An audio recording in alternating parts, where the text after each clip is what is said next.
పెళ్ళైనా పండగైనా వేడుక ఏదైనా పట్టుచీరల ప్రత్యేక వేదిక వారాహి సిల్క్స్. నమస్తే, వెల్కమ్ టు సుమన్ టీవీ. నేను పద్మిని. ప్రస్తుతంతో పాటు ప్రముఖ ఆధ్యాత్మికవేత్త, ప్రముఖ న్యూమరాలజిస్ట్, లక్ష్మీ నరసింహస్వామి ఉపాసకులు శ్రీమతి స్రవంతి గారు ఉన్నారు. మాట్లాడదాం. నమస్తే అక్క. నమస్తే పద్మిని. అక్క, నిజ జ్యేష్ఠ మాసంలో వస్తున్న బహుళపక్ష అష్టమి మంగళవారం అంటే మధ్యాహ్నం మొదలవుతుంది అక్క. ప్రదోష సమయంలో అష్టమి తిథి ఉంటుంది. మరి ఏమైనా సిగ్నిఫికెన్స్ ఉంటుందా మంగళవారం అష్టమి వస్తే? ఎట్లా వినియోగించుకోవాలి? ఈ రోజు అవుతున్నారేంటి? రెండు నెగటివ్స్ కదా, ఆ నెగటివ్స్ వస్తే ఏం మంచి జరుగుతుందా అని జనాలు అనుకుంటారేమో అని నవ్వొచ్చింది. అలాగే చిన్నప్పుడు ఎప్పుడో ఏదైనా నేర్చుకుంటే గనక అది ఎప్పటికైనా ఉపయోగపడుతుంది కదా అని అనిపించింది. ఒకరోజు మా ఫ్రెండ్కి మంగళవారము అష్టమి రోజున జీతం వచ్చిందనమాట. బాధపడింది, ఈ రోజు అష్టమి నాటి జీతం ఇచ్చారు నాకు ఫస్ట్ టైం అది ఇది అని చెప్పి. అంటే వాళ్ళ అమ్మగారు అన్నారట, మంగళవారము అష్టమి వచ్చింది జీతం, నువ్వు చాలా పెద్ద పొజిషన్లో ఉంటావు, మంగళాష్టకము అంటారు, రెండు నెగిటివ్స్ కలిపితే పాజిటివ్ అవుతుంది అని చెప్పారట.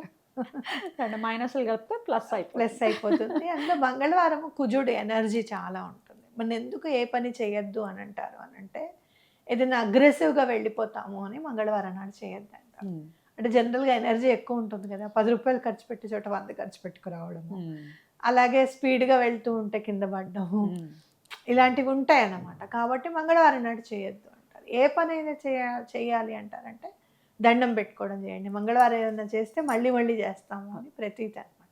కాబట్టి దండం పెట్టుకోవడము, చదువుకోవడము, ఆంజనేయ స్వామిని పూజించడము, ఆయనకి సింధూరాన్ని సమర్పించడం, ఇలాంటివి మళ్ళీ మళ్ళీ చేయొచ్చు అనమాట. అలాగే అష్టమి తిథికి కూడా అమ్మవారు కూడా అష్టమి చంద్ర విభ్రాజ అని చదువుకుంటూ ఉంటాం. అష్టమి చంద్రుడు అంటే ఏంటంటే మనం ఎప్పుడు చెప్పుకుంటూ ఉంటాము, ఎక్కడ కూడా చేంజెస్ అనేది ఉండదు అనమాట. ఏ అష్టమికి అలానే ఉంటాడు, రెండో అష్టమిలో చంద్రుడు చేంజ్ ఉండదు. కాబట్టి అష్టలక్ష్ములు సిద్ధిస్తే కనుక, అష్టసిద్ధులు మనకి సిద్ధిస్తే కనుక ఎలాంటి చేంజ్ ఉండదు. మనకు ఒక్కొక్కసారి కొంచెం ఏదన్నా వస్తే కనుక, నేను అప్పుడు భలే చేశాను తెలుసా, ఆ క్లయింట్కి చాలా బాగా అయ్యింది అని అన్న వెంటనే ఎదురుదెబ్బ తగులుతుంది నాకు. ఏ చిట్కని వెళ్ళకే కాదు అని అనుకుంటా. నేను అన్న మాట పొడసూపదు అంటారు. వద్దు అలా నేను అనుకున్నప్పుడు ఖచ్చితంగా నేను కాదు అని నా చేత అనిపిస్తుంది అనమాట. అంటే అహంకారం అనేది జనింపజేయకుండా ఉండాలి అని అంటే భగవంతుడు ఎప్పటికప్పుడు మనం కరెక్ట్ చేస్తూ ఉండాలి. సరే, ఈ అష్టసిద్ధులు నవనిధులు అన్నీ వచ్చేసాయి, మనకి వచ్చేస్తున్నాయి, రాబోతున్నాయి అని అనుకున్నప్పుడు ఎక్కడ మనలో చేంజ్ లేకుండా ఉండాలి అని అంటే అష్టమి తిథి నాడు అమ్మవారిని పూజించడం అనేది చాలా ఇంపార్టెంట్. మరి మంగళాష్టకము అని చెప్పి శివుడిది మనం చదువుతూ ఉంటాం అనమాట. మరి మంగళవారము అష్టకము కలిసి వచ్చినప్పుడు ఎంతటి ప్రాముఖ్యత ఉందో, ఎంతటి మంచి జరుగుతుందో, శివుణ్ణి కూడా పూజిస్తే అంతటి మంచి జరుగుతుంది అని మనం చెప్పుకోవచ్చు.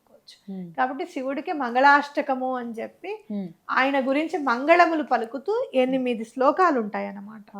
అవి గనక పూజిస్తే మనం ఎప్పుడు కూడా నిత్యం ఆయన మన వెంట ఉంటూ ఉంటాడు, మనం ఆయన వెంట ఉంటూ ఉంటాం, కాబట్టి మంచి జరుగుతుంది అని చెప్పుకోవచ్చు.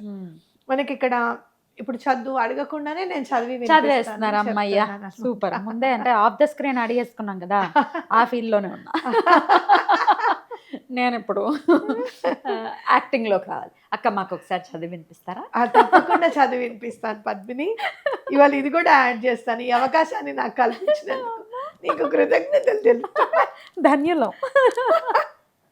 సరే, ఆ విఘ్నేశ్వరుడి పాద పద్మములకు నమస్కరిస్తూ మనం ఇప్పుడు మంగళాష్టకం చదువుకుందాం.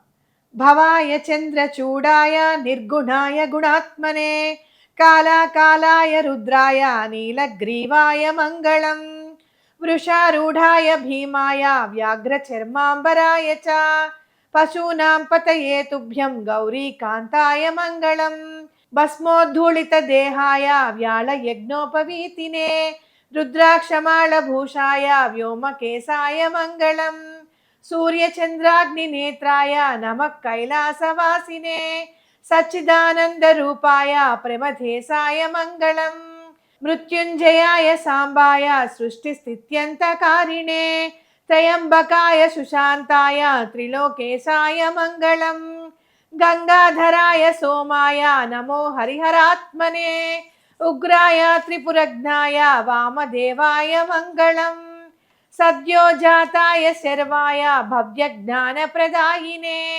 ఈశానాయ నమస్తుభ్యం పంచవక్త్రాయ మంగళం సదాశివస్వరూపాయ నమస్తత్పురుషాయ చ అఘోరాయ చ ఘోరాయ మహాదేవాయ మంగళం శ్రీచాముండా ప్రేరితేన రచితం మంగళాస్పదం తస్యాభీష్టప్రదం శంభోః యః పఠేన్మంగళాష్టకం ఇది శ్రీ శివమంగళాష్టకం. బా ఏం వైబ్ ఉంది మీ గొంతులో. శివయ్య అంటే చాలా ఇష్టమా మీకు? చాలా ఇష్టం, చాలా ఇష్టం. మీకు ఏ స్వరూపం ఇష్టం లేదు? ఆయనను చూస్తే చాలా సింప్లిసిటీ కనపడుతుంది నాకు. ఇంకా ఫ్యామిలీలో అంటే గణేశుడు ఇంత బాగా తయారయ్యాడే, అమ్మవారికి ఎన్ని నగలు ఉన్నాయి, నాన్న చక్కగా తయారవు అని సుబ్రహ్మణ్యేశ్వర స్వామికి చెప్పి అందులోనే ఆయన వెతుక్కుంటారు అని అనిపిస్తుంది. అంటే తండ్రి ఎలా అయితే ఉంటాడో, మనం తనికెళ్ళ భరణి గారు చెప్పినట్టు తండ్రి వెనకబడి ఉంటాడు, నాన్న ఎందుకో వెనకబడ్డాడు, నాన్న ఎందుకో వెనకబడ్డాడు అన్నట్టు శివయ్య కూడా ఎందుకో వెనకబడ్డాడు అనిపిస్తుంది నాకు. లేదు లేదు లేదు, శివయ్య ఎప్పుడు హృదయంలో ప్రత్యేకమైన అలా కాదురా, శివలింగం ఇంట్లో పెట్టుకోకూడదు, ఆయన ఎప్పుడు శ్మశాన సంచారి, ఇవన్నీ వేషాలు అనమాట, మనకి మామూలుగా కాదు అసలు. నిజంగానే ఈ తండ్రి కూడా వెనకబడ్డాడా అని అనిపిస్తుంది. కరెక్ట్ చెప్పారు. On that note yes, definitely. మంచినీళ్ళు తాగుతున్నామంటే ఆయన పెట్టిన భిక్ష కాదు, మరి ఎవడు నెత్తి మీద పట్టుకోగలడు? గంగమ్మ వారిని అంత అంత మోస్తూ ఆయన ఎప్పుడు కూడా అయ్యో అమృతాన్ని తీసుకోవడానికి ఏమాత్రం ఆలోచించకుండా హలాహలాన్ని మింగాడు. ఇవన్నిటికీ శివుడు కావాలి, తండ్రి పాపాలన్నిటికీ భైరవుడు కావాలి మనకి కంపల్సరిగా. అవును, తండ్రి అంటే తండ్రి. ఇక్కడ చూడండి, భవ్య జ్ఞాన ప్రదాయని, జ్ఞానం ఎలాంటి జ్ఞానం ప్రసాదిస్తాడట ఆయన అంటే భవ్య జ్ఞానం ప్రసాదిస్తాడట ఆయన. కాబట్టి మనం ఇదంతా చక్కగా ఆలోచించుకుని చదువుకుంటూ ఉంటేనే ఆయన గురించి అర్థమైపోతుంది. హరిహరాత్మనే అంటే హరికి ఉన్న ఆత్మ, హరుడుకున్న ఆత్మ కలిసి ఉందిట ఆయన. అంటే సూర్య చంద్రాగ్ని నేత్రాయ అంటే సూర్యుడిని చంద్రుడిని నేత్రాలుగా పెట్టుకున్నటువంటి వాడు. మృత్యుంజయ మంత్రం చదువుతుంటే కూడా నాయన ఇంకెవరు మాకు దిక్కు, నువ్వే దిక్కు అని చెప్పినట్టుగా అనిపిస్తుంది. ఎంత ఇదంటే ఓం హౌం వం జూం సహా అంటే చాలు, మృత్యుంజయ మంత్రం అంతా అయిపోయినట్టే. అసలు ఇంకా జస్ట్ జూమ్ అనుకుంటే చాలట ఒక్కొక్కసారి పలుకుతాడట. కరుణోపాయాలు అసలు స్వామికి నిజంగా అద్భుతం. ఏం అక్కర్లేదు, ఇంత నీళ్లు పోస్తే చాలు, చెమ్ముడు నీళ్లు పోస్తే చాలు ఆయన మీద. నమశివాయ అనుకుంటే చాలు. నమశివాయ అంటే లేదు అరుణాచల్ అనుకుంటే ఇంకా ఈజీ. అసలు మామూలుగా కాదు. నాకు అందరికంటే అరుణాచలేశ్వరుడు ఇష్టం. అంతటి శివయ్య అయినా కూడా, అంత సృష్టి స్థితి లయకారకుడైనా కూడా, అంటే మొత్తం అంతా ఆయన చేతుల్లోనే ఉన్నట్టు కదా. ఉన్నా కూడా ఏమండి మీరు అన్ని చోట్ల ఇలా భస్మం ధరించి ఉంటారు, కాస్త ఇక్కడైనా కాస్త మంచి బట్టలు అలంకరించుకోండి అని అంటే సరే అని. అందుకే అక్కడ మాత్రం అంటే వైఫ్కి, పిల్లలకి, ఫ్యామిలీకి ఎట్లాంటి ఇంపార్టెన్స్ ఇవ్వాలి, భక్తులకి నమ్ముకున్న వాళ్ళని ఎంత బాగా చూసుకోవాలి అని ఆ శివయ్య దగ్గర. ఖచ్చితంగా ఎంత బాగా చెప్పారు. అద్భుతం. సో మంగళాష్టకాన్ని చక్కగా ఆ రోజున ప్రదోష సమయంలో చదువుకోవచ్చు కదా, ఆయనకి ఇష్టంగా. రైట్, ఇంక ఇది కూడా ఇప్పుడు భాగం అయిపోతుంది మా జీవితం.